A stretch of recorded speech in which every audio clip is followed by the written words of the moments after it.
Beauty fine is in your bloodline. The world wants the gifts you're born with. Secrets of all the queens are locked inside your precious genes. Stay gold. See, no matter where you start, you somehow make it to the top. 'Cause you're gold. See, black is so beautiful. Whoa. Kiss by the sun and dance to the drum. So beautiful. Whoa. Black is so beautiful. Whoa. Our spirits, our hearts, our style and our heart. So beautiful. Whoa.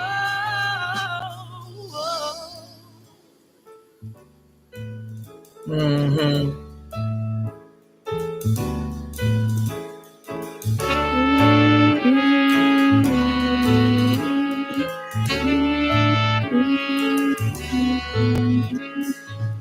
Black man, ancient spirit of the strong, you stand. Father Creole, sing your song. The strength within your hands build pyramids like you, they stand. Lead on. Yes. The protector of the womb, your light illuminates the moon into dawn.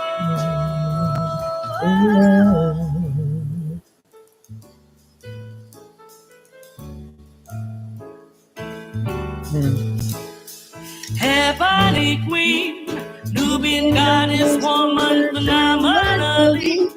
Warrior mother, you just protect the sun and held the light. The planet star, you are the night.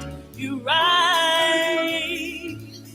The planet's only sounding, even when they knock you down. Still you rise.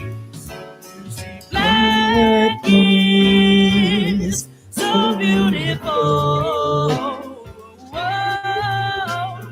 Kissed by the sun and dance to the drum. So beautiful. Whoa. Black is so beautiful. Whoa. Our spirits, our hearts, our style and our heart. So beautiful. Whoa. Black is so beautiful. Whoa. Kissed by the sun as we dance to the drum. So beautiful. Whoa.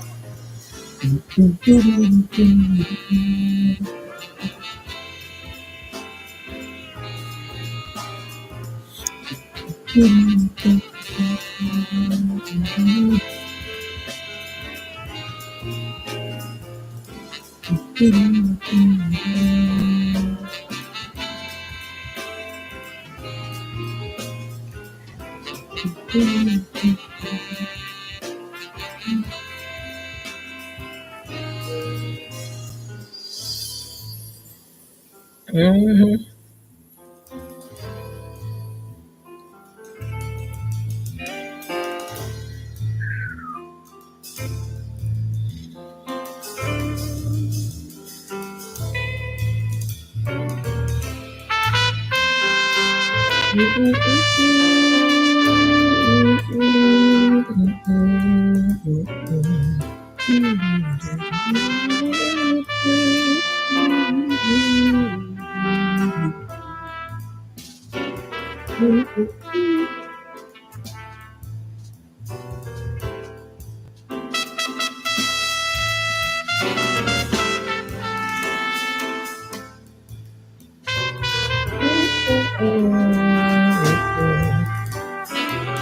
You are, Yes.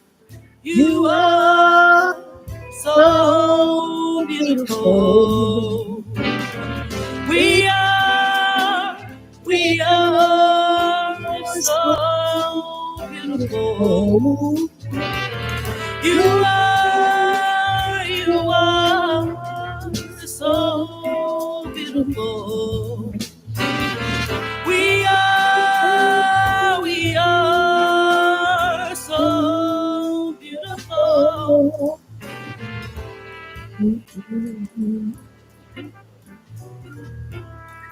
beautiful.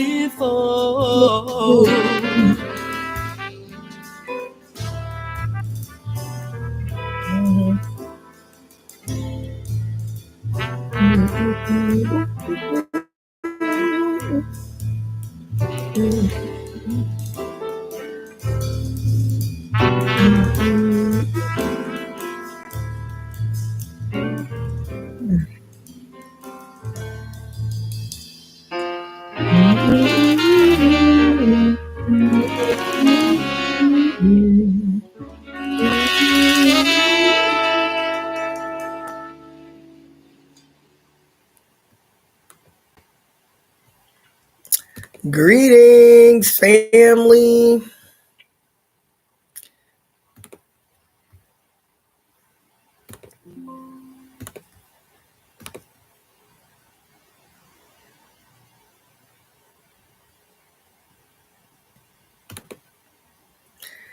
This is Cassandra-Floyd, also known as the Daughter of the Fates, founder of the Temple of Evolutionary Emergence.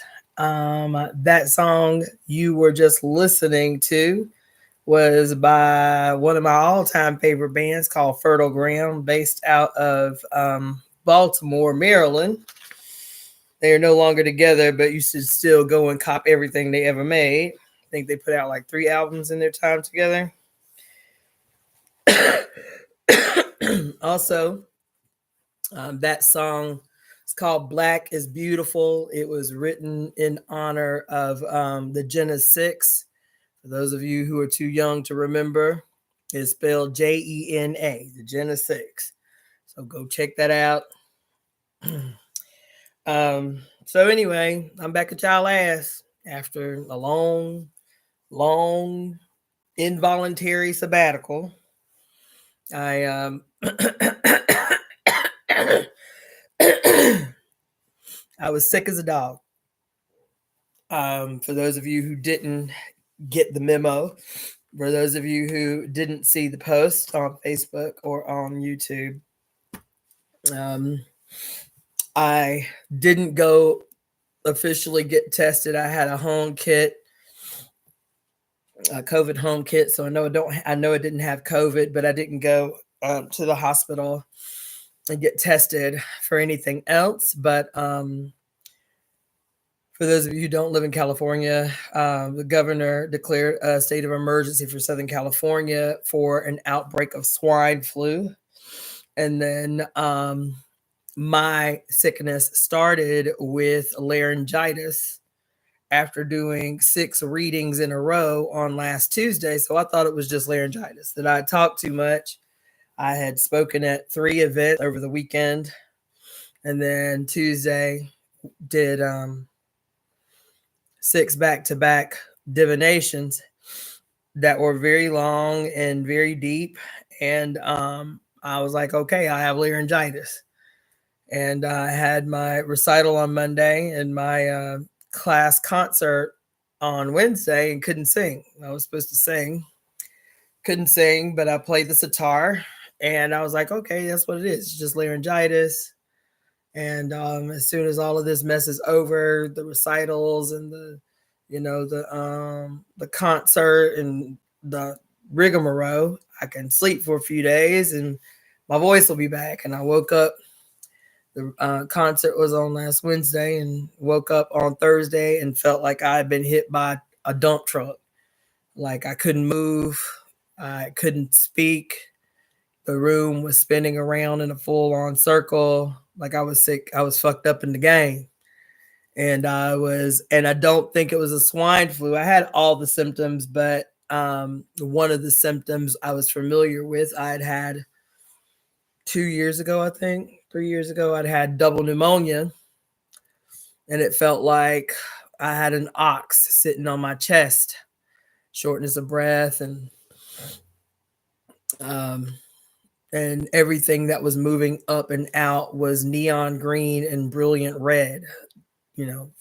Sorry for being so graphic, but that's what it was. I was coughing up neon green and red sputum for a fucking week. I'm still hacking up stuff, but it's nowhere near as bad as it was.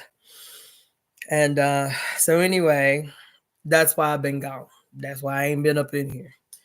And even now, my voice, like I've had my voice back now for maybe since what's today, Friday, since my voice officially sounds like a human and not a mouse since Wednesday. So it kind of messed me up. It set me back because I couldn't go work out in the world, using my hands. And I didn't have any energy to make jewelry and missed all of these, epic last minute, holiday events that I was there were like 6 events I was supposed to set up to sell jewelry and couldn't set up at one. So it's really potentially almost $5,000 I missed out on. And then I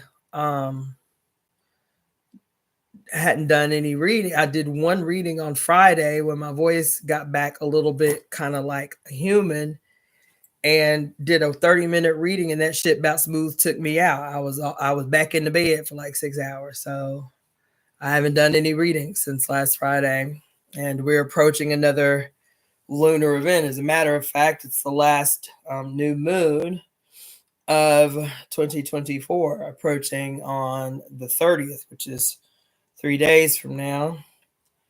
And I am noticing that even as my voice has been back since Wednesday, that if I like a friend of mine called me today, I guess around 11, and we only talked for like 15 minutes, but after talking to him for about 15 minutes, I was winded. So I'm going to read today because I'm still on a mission. Still what I'm saying? This fucking whole week that I've been sick has put all my little ambitions on the back burner. So I have been convicted that I was going to finish this book before the end of the year. And I ain't got but what? 4 days, 5 days to try to make that shit happen. So we shall see. If it don't happen, it don't happen. But anyway, greetings to everybody. Happy holidays if you do that thing. You feel me? Happy ho-ho and Coochie Jackalia. And thank you, Sage Page, for the generous donation. I appreciate that. Yes, you caught alive. Look at you. I still don't know how to post these freaking. I got so much to learn about how to do this shit on YouTube. It was so much easier on StreamYard, but StreamYard has been with that bullshit, fucking with my videos and stuff. But thank you so much, Sage, for the $20 donation. And just so she don't feel like out in the world by herself, feel welcome to send me a super chat or a super thanks. If you are joining me on YouTube, if you're joining me on IG, you can also make donations you can send a Zelle to EvoEmeTemp at gmail.com. And that's EvoEmeTemp at gmail.com. You can send a Cashapp to $.DaughterOfTheFates, FATES, Fates. You can also send a PayPal to @Iyapo Ngina, or you can send a Venmo to Cassandra with 2 S's, Cassandra-Floyd, Floyd. So I still don't feel top tier, tip top, but I'm gonna read tonight, and I got my carrot and mixed green juice. So I'm going to try to work up a little stamina. For those of you who've been reading along, for those of you who have the book, for those of you who don't, the book that we are reading is Beyond God the Father and Toward a Philosophy of Women's Liberation by Mary Daly. We are starting on chapter 5 on page 132 at the very top. The bonds of freedom, sisterhood as anti-church. A woman must never be free of subjugation. Okay? I hope y'all listen. Are your pearls pre-clutched? Child, is your wig pinned in? Okay? Because I don't know if y'all remember, the last time I read, we had a whole motherfucking moment with Mary. We had a whole goddamn moment with Mary. Baby. We had a whole moment with Mary on that last read, baby. I was up in here beside myself and my motherfucking emotions. The title of the chapter is The Bonds of Freedom, Sisterhood as Anti-Church. A woman must never be free of subjugation. That is a quote by the Hindu Code of Manu, Volume 5. Quote, I thank thee, O Lord, that thou hast not created me a woman. End quote. The Daly Orthodox Jewish prayer. Listen. Quote, Creator of the heavens and earth, he has given you wives from among yourselves to multiply you, and cattle, male and female. Nothing can be compared with him. Holy Quran of Islam. Quote, Wives, submit yourselves unto your husbands, for the husband is the head of the wife, even as Christ is the head of the church. End quote. Ephesians 5:23-24. Quote, religion legitimates so effectively because it relates the precarious reality constructions of empirical societies with ultimate reality, end quote. Peter Berger in The Sacred Canopy. Okay.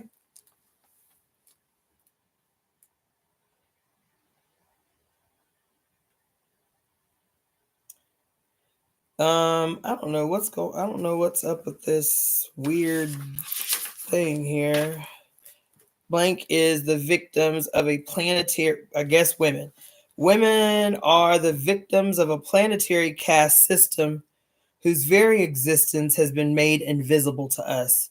Women have been divided from each other by pseudo-identification with groupings which are androcentric and male-dominated. Among these are the various religions whose ideologies degrade and mystify women to such an extent that even the fact of this degradation is not perceived by its victims.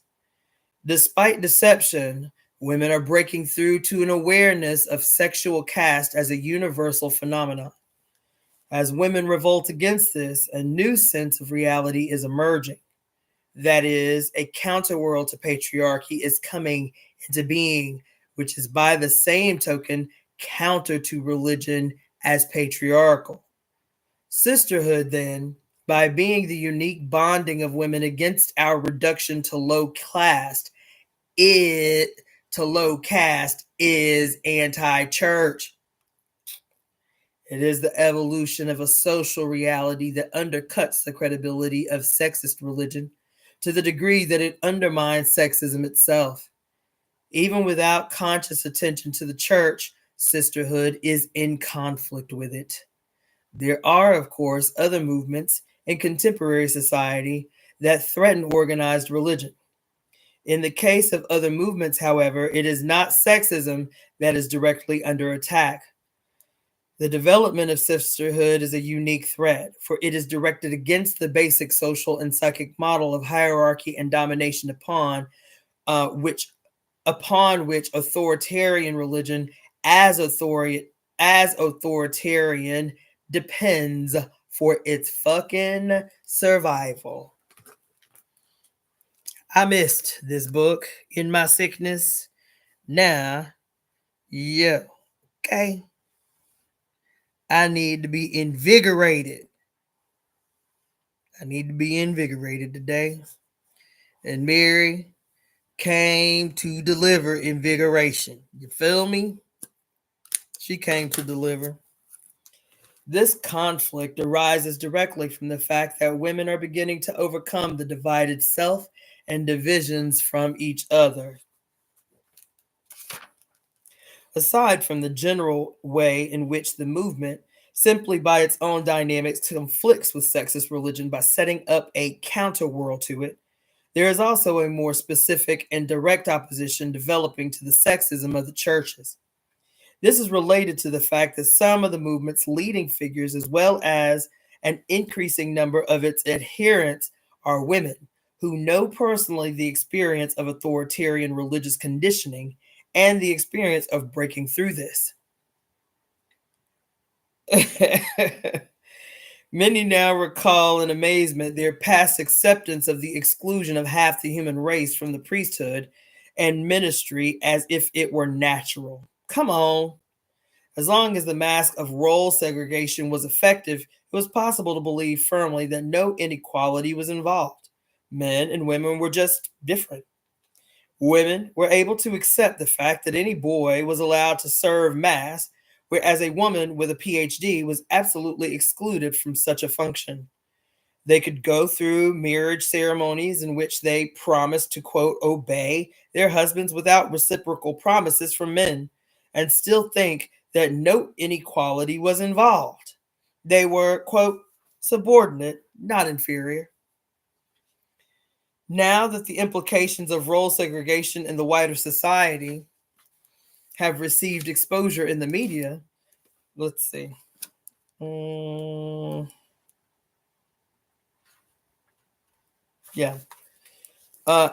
the media, however, inevitably more women, even the unradicalized, are seeing through the mystifications of religious sexism and our own resistance to consciousness. These women, whatever may be their relationship now to organized religion, are spiritual expatriates, and they bring to the movement intimate and precise knowledge of religion's role in reinforcing sexual caste, focusing criticism precisely upon it. In a particular way, they constitute sisterhood as anti-church. The prevailing sense of reality and the non-being of women. The history of our foremothers has not been recorded. I have already pointed to the fact that women have been wiped out of history. It is important to reinforce our consciousness of this fact because the prevailing usages of political power are working in every way to blot out our consciousness. Sometimes the existence of this blotting out mechanism is blatantly admitted. The very fact that men can do this with impunity, as they can with pride, assert, quote, I am a male chauvinist, but I am not a racist, indicates certitude of male power and female powerlessness. An example of the twofold phenomena of both reducing women's achievements and publicizing the admission of reducing these can be seen in relation to an undersea study of endurance of aquanauts. It was reported that the observers, all males, had some thoughts about why the women aquanauts outperformed their male counterparts. One excuse given was that screening procedures were more rigorous for women. In giving this reason, Dr. William G. Prescott even exposed the built-in bias of the general situation further by adding that this rigor was due to the fact that there were only a few positions available for women. One might ask why there were not as many positions open to women as to men. Another excuse that was given for female success on the mission was that there was more publicity about them. Quote, they were really on the spot. End quote. Again, this invites the question, why were they alone on the spot? What does it say about our society that only a small quota of women are allowed to compete in such an experiment, that they are then, quote, on the spot, and that their very success is then attributed to, that is, blamed on, these limitations? Another example on an entirely different level of this blotting out phenomenon was what was for decades the best kept secret in the history of biology. The fact that initially all mammalian embryos are females. No conscious efforts were made to conceal this finding, yet, thank you, Java Watson, for the donation, sweetheart.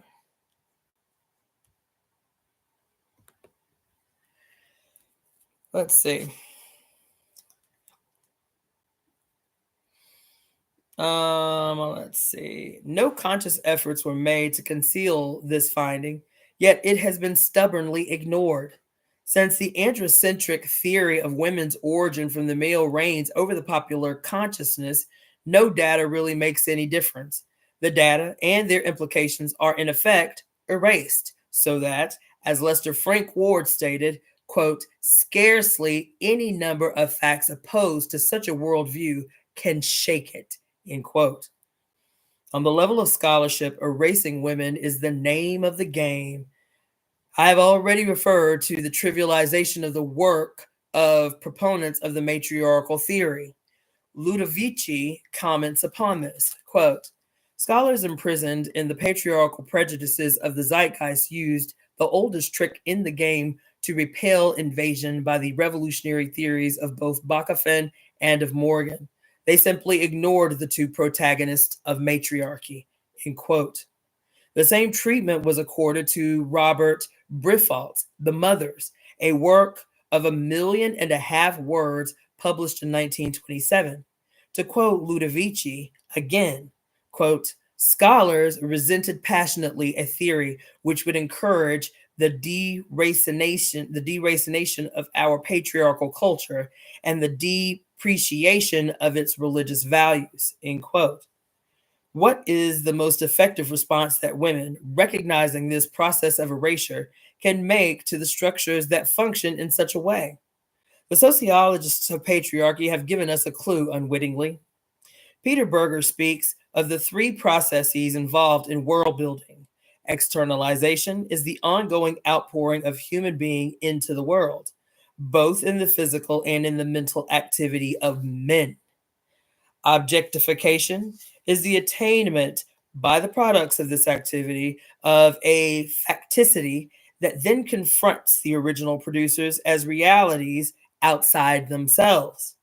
Internalization is the reappropriation by men of this same reality, transforming it into structures of the subjective consciousness. Thus spake Peter Berger. The fact is, as one woman accurately pointed out, that under the conditions of patriarchy, it is indeed men who do the externalizing, in which case Berger is correct. However, it is the women who are conditioned to be the internalizers par excellence, a point which the noted sociologist passes over completely. Realizing this fact, women have a clue to an essential dynamic involved in uprooting the prevailing sense of reality.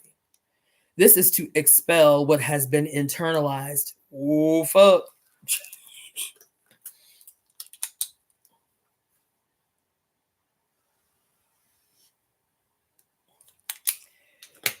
This is to expel what has been internalized, to recognize that such structures are in some sense less real than our own dreams.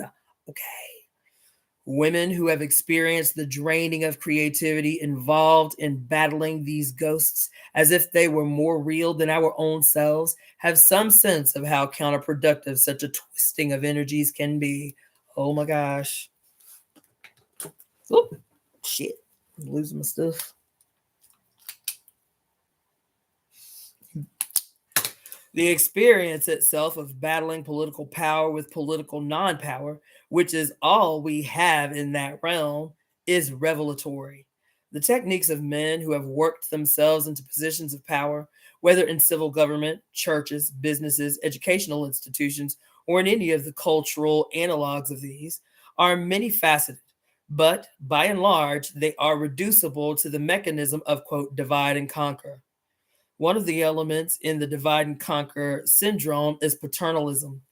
Since women have been conditioned to trust each other, since women have been conditioned to distrust each other and rely upon men with power for support, there is a susceptibility to paternalistic affective tyranny that is omnipresent and subtle. God damn. You. Whoa.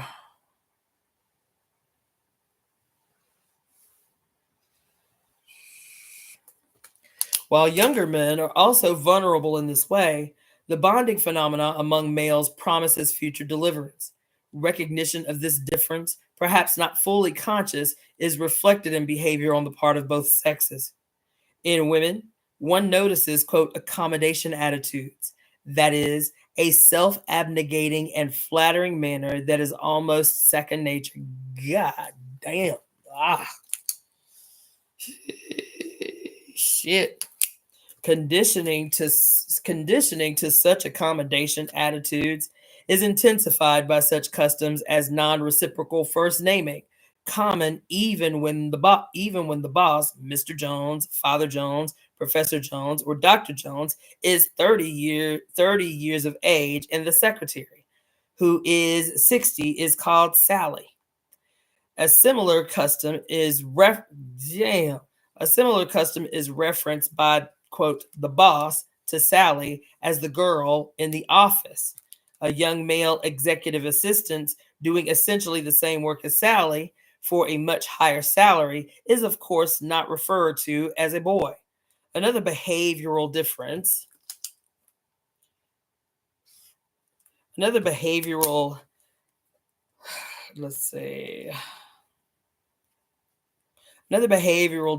difference between men and women, whether the former are in the position of boss or subordinate to each other, is body language. Men assume the initiation of personal touch, the prerogative of undignified postures. Men give nonverbal cues, signaling status above women, even when the former still occupy junior or lowly situations on the totem pole. Paternalism towards males, unless they are disadvantaged males by reason of race or some other handicap, is the attitude of a father toward a youngster who will someday grow up. In the case of women, future adulthood is not envisioned. God damn. Listen. Oh my God.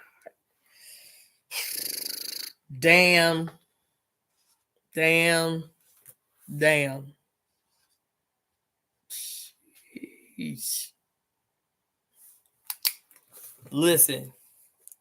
Another mechanism in the divide and conquer battery of weapons is confusion of issues by using women's illusory identification with the categories and ideologies of the male-run culture to keep female bonding from being effective.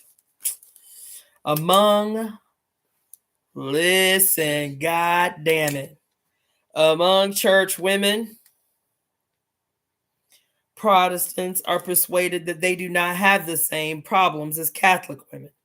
Among university women, faculty women are separated from faculty wives, from secretaries, students, and female administrators.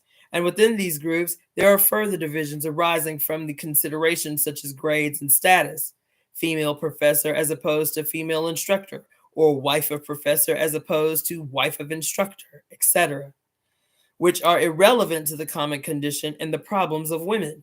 Since then, the experience of battling power structures head on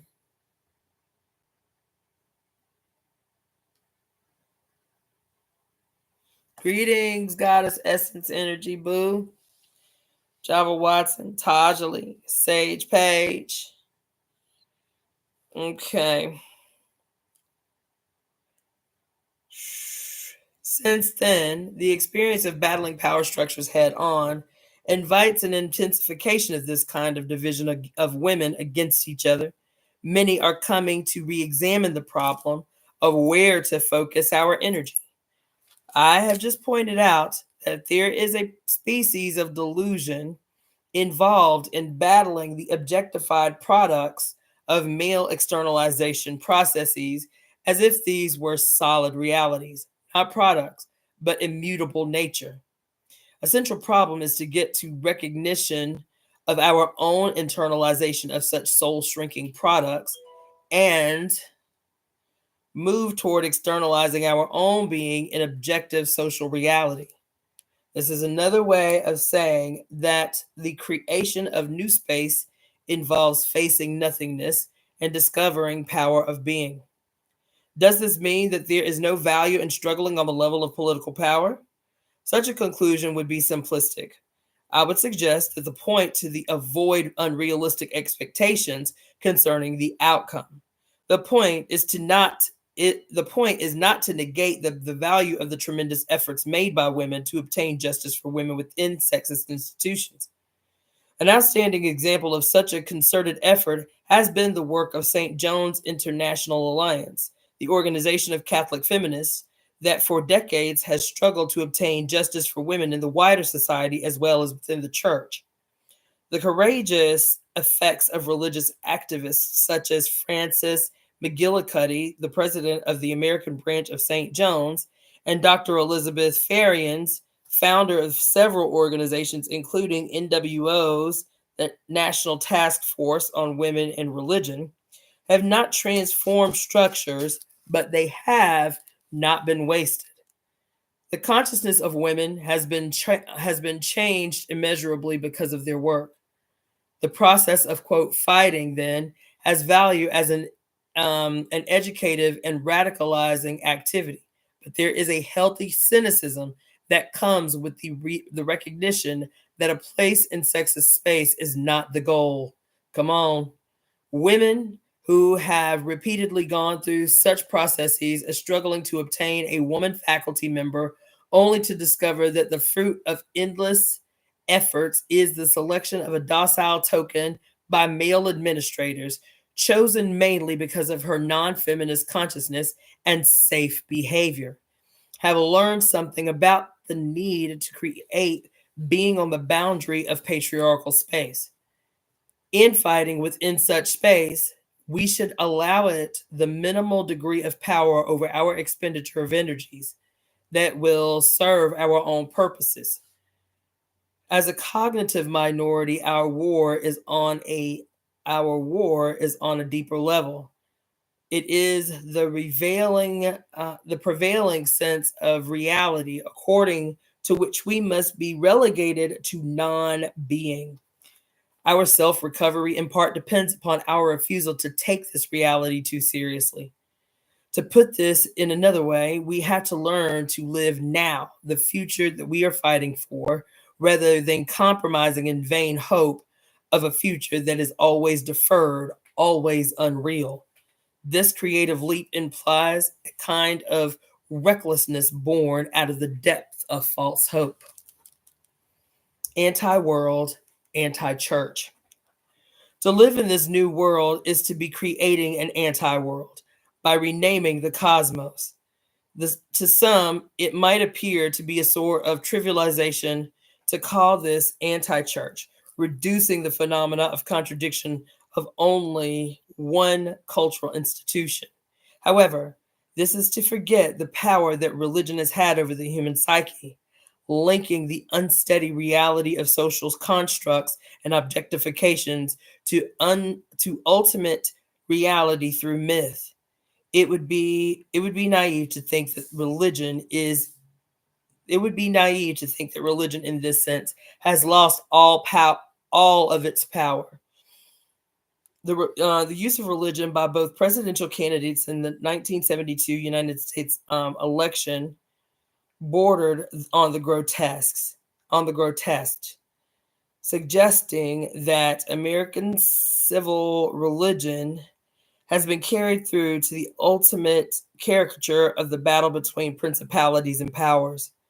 To affirm that sisterhood is anti-church is to not speak on the level of the denominational quarrels, but on the level of a profound struggle within the human psyche, trying to free itself from the destructive of social forces.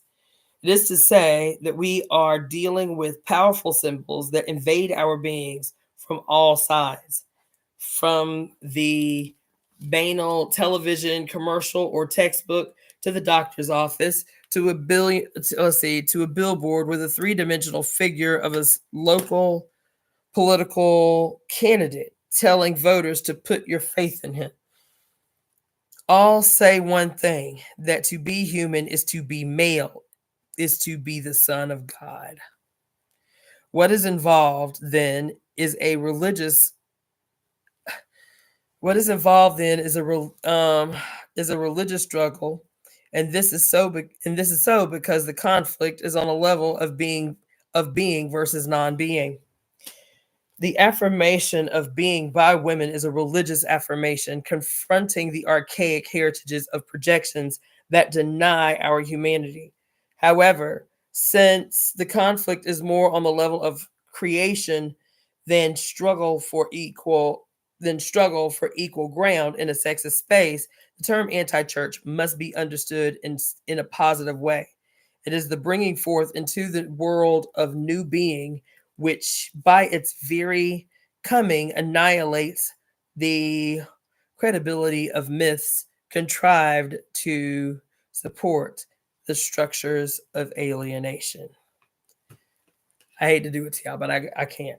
That's it. That's all I can read for tonight. My throat's starting to hurt again. Okay, so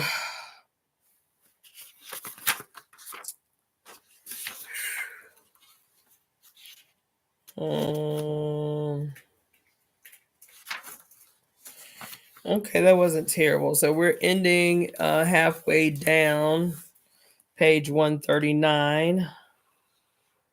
That's where we will pick back up. Yeah.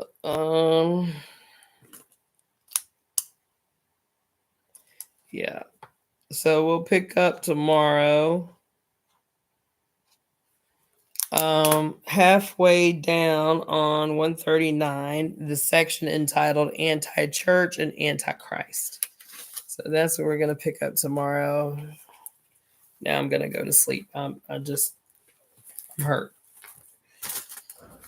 So, yeah, so I'm going to go to sleep. Thank you for tuning in. We got a little bit covered. That was like 5 pages, 6 pages, something like that.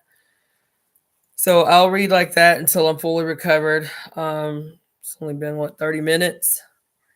But yes, so I will let me take these off. So yeah, I will be back tomorrow.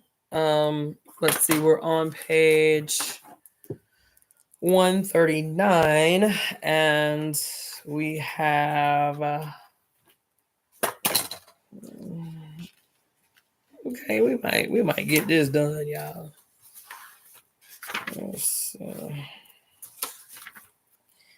Okay, so we're on or halfway through 139 and there are 198 pages left.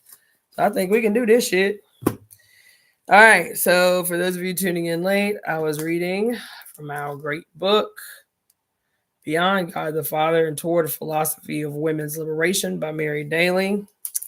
My name is Cassandra-Floyd, also known as the Daughter of the Fates, founder of the Temple of Evolutionary Emergence. I'm going to work a little bit on